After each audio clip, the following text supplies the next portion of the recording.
Welcome to Samba Samba. Enjoy the video. In this video, I will show how to reset the oil light on a Buick Lacrosse.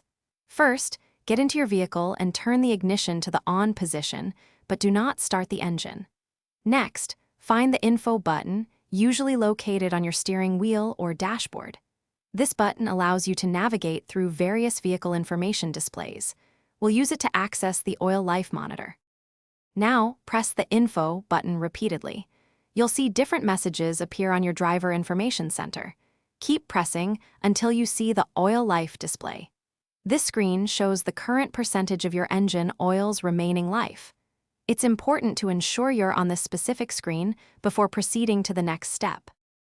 Once you see the oil life display, press and hold the Set/CLR button. This button is often found near the info button. Continue holding it for several seconds until the oil life percentage changes to 100%. This indicates that the system has successfully reset. You can then release the button, confirming the reset. To confirm the reset, turn off your ignition completely, then restart the engine.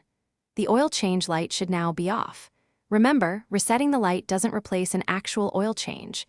It just resets the monitor. Regular maintenance, like changing your oil every 5,000 to 7,500 miles, is vital for your engine's health. Also, check the description for a great book and other deals. Thanks for watching. Consider subscribing if we helped you.